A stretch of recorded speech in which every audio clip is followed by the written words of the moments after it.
KUTTYMA குட்டிமா TAMIL Tamil TV குட்டிமா Tamil TV நேயர்களுக்கு வணக்கம் வணக்கம் வணக்கம். நான் தான் உங்கள் மணி. தொடர்ந்து குட்டிமா தமிழ் டிவி சேனலுக்கு நல்ல ஆதரவு கொடுத்துக்கிட்டு இருக்க நேயர்களாகிய உங்களுக்கு இந்த நேரத்தில் ஒரு நன்றியை தெரிவிச்சுக்கிறேன். தொடர்ந்து குட்டிமா தமிழ் டிவி சேனலில் வர அத்தனை ப்ரோக்ராமையும் கண்டுகளிக்கணும் அப்படின்னா இந்த சேனலை சப்ஸ்கிரைப் பண்ணாமல் இருந்தீங்கன்னா ஒரு தடவை சப்ஸ்கிரைப் பண்ணுங்கள். சப்போஸ் நீங்கள் சேனலை சப்ஸ்கிரைப் பண்ணி உங்களுக்கு சேனல் பிடிக்கலையா தாராளமாக சேனலை அன்சப்ஸ்கிரைப் பண்ணுங்கள். கமெண்ட் பண்ணுறவங்க தாராளமாக கமெண்ட் பாக்ஸில் கமெண்ட் பண்ணலாம். வீடியோ பிடிச்சிருந்தேன்னா ஒரு தடவை ஷேர் பண்ணுங்கள். இன்றைக்கி குட்டிமா தமிழ் டிவி சேனலில் பார்க்க போகிற படம், திரை விமர்சனத்தில் பார்க்க போகிற படம் கால்ஸ். இந்த மூவி பார்த்திங்கன்னா ஒரு எதிர்பார்ப்போடு ரிலீஸ் ஆகிருக்கு. என்ன எதிர்பார்ப்புன்னு கேட்டிங்கன்னா, பாண்டியன் ஸ்டோர்ஸ் முல்லை கேரக்டரில் நடித்த சித்ரா அவர்கள் டிசம்பர் மாதம் தற்கொலை பண்ணிக்கிட்டாங்க.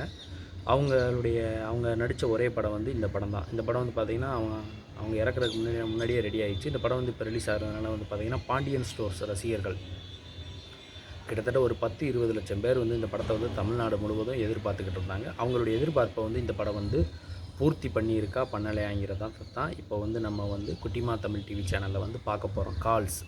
கால்ஸ்னால் என்னென்னு கேட்டிங்கன்னா, கால் பண்ணுறது. இவங்க ஹீரோயின் பார்த்திங்கன்னா ஒரு கால் சென்டரில் ஒர்க் பண்ணிக்கிட்டு இருக்காங்க. அம்மா அப்பாவோட வாழ்ந்துக்கிட்டு இருக்காங்க. அண்ணன் தம்பி யாருமே இல்லை. அவங்க அப்பா கவர்மெண்ட் வேலை பார்த்தவர். ஒரு ஊர்லேருந்து இன்னொரு ஊருக்கு ட்ரான்ஸ்ஃபர் ஆகி வந்திருக்காரு. இவங்க கால் சென்டரில் வேலை பார்த்துக்கிட்டு இருக்கும்போது பார்த்திங்கன்னா இவங்க நெட், அதாவது இன்டர்நெட் கனெக்ஷன் கொடுக்குற கம்பெனியில் வேலை பார்க்குறாங்க. அதாவது போஸ்ட் பெய்டு கனெக்ஷன் வாங்கியிருப்பாங்கள்ல, அவங்களுக்குலாம் கால் பண்ணி பிளானை ரெனிவல் பண்ணுங்கள், ஆஃபர் இருக்குது அப்படிங்கிற மாதிரி சொல்கிற வேலை பார்த்துக்கிட்டு இருக்காங்க. இதுக்கிடையில் பார்த்திங்கன்னா ஹீரோயினுக்கு பார்த்திங்கன்னா ஒரு நம்பர்லேருந்து கால் வந்துக்கிட்டே இருக்குது. எப்படின்னு கேட்டிங்கன்னா, அவங்க ஃபேஸ்புக்கில் அவங்களுடைய நம்பரை ஷேர் பண்ணியிருக்காங்க. ஃபேஸ்புக் சேட்டிங்கில் அவன் ஃபோன் பண்ணி தொந்தரவு பண்ணிக்கிட்டே இருக்கான். இவங்க எடுக்காமல் இருக்கிறாங்க. கூட வேலை பார்க்குறவங்களாம் கூட வேலை பார்க்குறவங்ககிட்ட பிரியதர்ஷினிகிட்ட ஹீரோயின் சொல்கிறாங்க, இந்த மாதிரி ஒரு ப்ராப்ளம் இருக்குது, அவங்களுடைய ஃப்ளாஷ்பேக் ப்ராப்ளம் எல்லாத்தையுமே சொல்கிறாங்க. இப்படியே போய்ட்டு இருக்கும்போது பார்த்திங்கன்னா இது பார்த்திங்கன்னா கதையில் ஃப்ளாஷ்பேக். ஆனால் படத்தோட ஓப்பனிங் சீன் எப்படி ஆரம்பிக்குதுன்னு பார்த்திங்கன்னா, ஒரு கண்டெய்னர் லாரி வருது ஆந்திரா பார்டரில். அந்த லாரியில் பார்த்திங்கன்னா ஒரு சடலம் இருக்குது. சடலம், அதாவது ஒருத்தவங்கள கொலை பண்ணி துண்டு துண்டாக வெட்டி வச்சுருக்காங்க. அங்கேருந்து தான் கதை ஸ்டார்ட் ஆகுது. இது எல்லாமே இப்போ நான் சொன்ன கதை பார்த்திங்கன்னா ஃப்ளாஷ்பேக்கு. அந்த சடலம் யாரோடது, ஹீரோயினுக்கு அந்த மிஸ்கால் யாரோடது, ஹீரோயின் என்ன மாதிரியான பாதிப்புகள்லாம் சமுதாயத்தில் சந்திச்சாங்க அப்படிங்கிறது அந்த படத்தோட முழு நீள திரைக்கதையாக அமைஞ்சிருக்கு.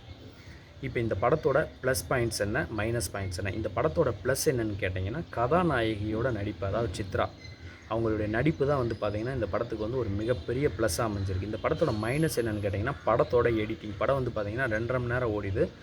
எடிட்டர் நினச்சிருந்தாருன்னா இந்த படத்தை அழகாக கட் பண்ணி ட்ரிம் பண்ணி ஒரு 2 மணி நேரம் ஆக்கியிருந்தாருன்னா அந்த படத்தை அழகாக காப்பாற்றிருக்கலாம். அது மட்டும் இல்லாமல் ஒரு படத்தில் ஒரு கதையை கரெக்டாக சுவாரஸ்யமாக சொல்லலாம். அதை விட்டு போட்டு அங்கே ஒரு கதை போகிறது, இங்கே ஒரு கதை போகிறது, அதாவது ஃப்ளாஷ்பேக்கில் ஒரு கதை, லைவில் ஒரு கதை, ஒரு குழப்பமாக இருக்குது அந்த திரைக்கதையோட வடிவமைப்பு. அதுக்கப்புறம் பார்த்திங்கன்னா ஃபஸ்ட் ஹாப்பும் சரி செகண்ட் ஹாப்பும் சரி போர் அடிக்குது. என்ன சொல்ல வந்தாங்களோ அதை டக்குன்னு சொல்லாமல் வளவளன்னு பேசிக்கிட்டே இருக்கிறாங்க. அது இந்த படத்துக்கு ஒரு மிகப்பெரிய மைனஸ். ஓவராலாக பார்க்கும்போது இந்த கால்ஸ் மூவி பார்த்திங்கன்னா நல்ல மெசேஜ் உள்ள ஒரு படம். ஆனாலும் பார்த்திங்கன்னா கொஞ்சம் போர் அடிக்குது.